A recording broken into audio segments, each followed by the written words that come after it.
Hey Sagittarians, how y'all doing? Welcome. We're going to be doing your first half of September general reading here. We're going to start off with some animal energy and then get right into the cards. Let me say, the meditation I just did for you guys felt like it was straight out of, it's a book by Susanna Clark, I believe, that was made into a mini-series through the BBC, and it's called Jonathan Strange and Mr. Norrell. And what I was seeing in your meditation was a lot of fairy lore. So within a lot of fairy lore, there's this theme of people being whisked off to the land of Fae while they sleep. And then they wake up back in their beds with dirty feet and sore feet. And they're like, where was I? What happened? Like they don't have memory of where they were during the night. And it's because they were in the land of the Fae dancing all night long. And I feel like the purpose of that, because I was also getting like Cinderella vibes of being helped. You know how she's helped by the birds and the mice, you know, to get up out of bed and help her with her dress and whatnot. I feel like spirit, the divine, the other side, your higher self, whatever that is for you, that there's a lot of magic around you at present. Moving into September here. And the point of this is I feel like, because I saw this image of you know, as the Sagittarius collective, you know how they say you were at the right place at the right time and that timing is everything? I saw you being put in place at the right time. That feels very, very important. And I feel like there's this feeling of like, oh, magic and placement and happenstance. That's what it feels like. And pay attention to your dreams is what I'm hearing. Also pay attention if you can't remember your dreams. There's something in that. Let's see what comes up. What's the animal energy for Sagittarius? The first half of September. Ooh. Oh, weird. Okay, I'm obsessed. Okay, so the frog. I really... I'm not going to bore you guys with why this is so amazing from a personal sphere. You know, I'm a Sagittarius rising, so this just, it's really weird how close to home this is hitting. I won't bore you with that, but the point is that frogs are very, very, very prevalent in what? Fairy lore. I'm just saying, and my nails are green. Frogs are all over fairy lore. They also represent fairies being present. Just if you read about the lore, like they're really everywhere in a lot of stories. There's even images and very old artwork of little fairy people riding frogs. Okay, it's like a thing. So I'm obsessed with this. Just came up right now. You know, outside of that, the frog represents a detoxification of releasing things that no longer serve you. This could be releasing toxins from your body, moving away from habitual patterns or habits or crutches, as it were, of the 3D nature or the emotional nature, okay? But this is releasing things that are no longer in your highest and best good.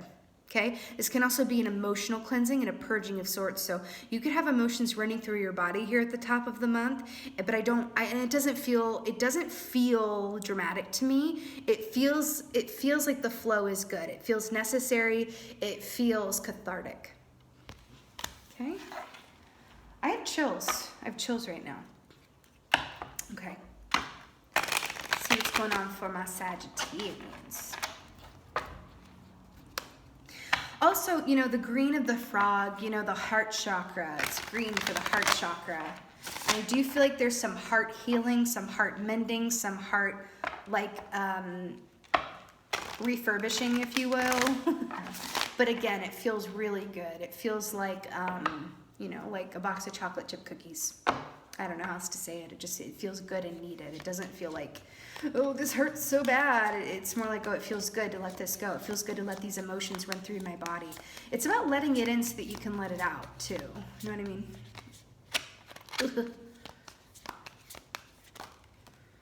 I love it. I'm obsessed. So we have the Chariot here, super gorgeous. So this is Cancerian energy here. You know, this is fast forward, balanced movement. You know, how smooth this ride goes, because this is moving ahead down a certain path. And I feel for you, this is not to sound too dramatic, but remember when I said right place, right time? This really feels you are moving towards your destiny in a really sure-footed and balanced way. Okay, so I'm hearing that the Chariot is here, But if you get into this chariot without doing this, some of this emotional detoxification or whatever this detoxing is for you, whether it's literal like cigarettes, drinking, toxic relationships, or it's just emotional, releasing some inner child pain or some built up, pent up pain, whatever that is for you, if you release all this before you get in the chariot, then it's going to be a nice even ride. The chariot's here whether you do this or not. If you choose not to do this, stuff all this down, delay, you don't want to feel it, you don't have time for it, you don't want to let these things go, whatever that is for you, you're going to get on the chariot anyway, but there's going to be a broken spoke. And there's going to be a lot of pit stops and a lot of delays. See what I'm saying? Like the quality of the chariot ride is directly, correlates to you in the midst of this emotional detoxification. Okay, but the chariot's here because I'm telling you, the divine is very much working on you right now. And it's funny because I keep getting this feeling, I don't know how aware you are of it. And that's not shady. I don't mean to say that you're not intuitive. Sagittarians are quite intuitive. I don't mean that you're not intuitive so you can't feel it. It feels intentional. Like it's like working in the middle of the night when you're sleeping. Again, notice your dreams. If they really stand out in your mind and you almost like can't forget them, or you don't remember them at all. I have chills. It feels very important. Diana. I just heard Diana. Diana, goddess of the moon.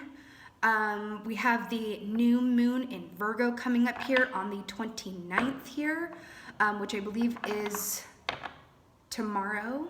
Thursday, because this is Wednesday. Something important around this new moon in Virgo and about the moon cycles in particular. It feels very pertinent, okay? And Diana feels very, oh my God, shut up. They just reminded me, Diana is directly associated with the Fae. With the Fae people. It's Diana / Danu. Don't even get me started on Roman versus Greek versus Celtic goddesses. But anyway, here we go.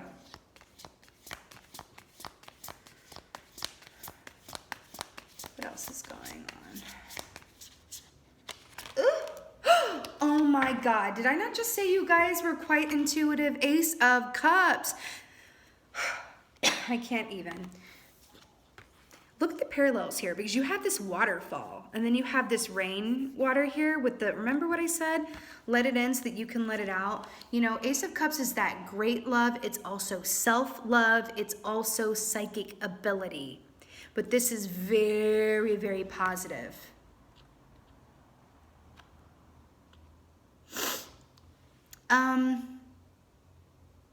Interesting. Okay, I'm just gonna say this because it's coming up again for me, and this may resonate with just like one or two of y'all, but I'm getting strong British vibes. British Ireland, that is the core of the fairy lore that I am personally acquainted with. And I was also getting the Jonathan Strange and Mr. Norrell, which is by a British author set in England. And then I'm being drawn to this teacup, tea time.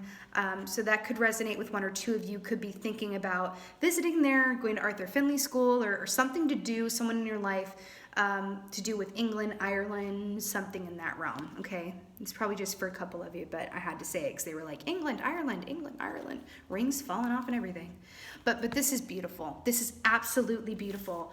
I mean, the Chariot and Ace of Cups, gorgeous. I'm telling you, you're in a place where you're manifesting. It's just really up to you how smoothly and how straight of a line it is around this frog and the detox. But I'm telling you, divine is working on you and around you, and it's kind of delicious that you may not be so aware of it.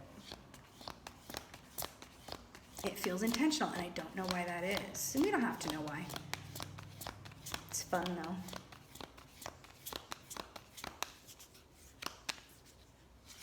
Oh, it's way too many. I'll put those back. It's way too many. Really good ones, but way too many of them. All right.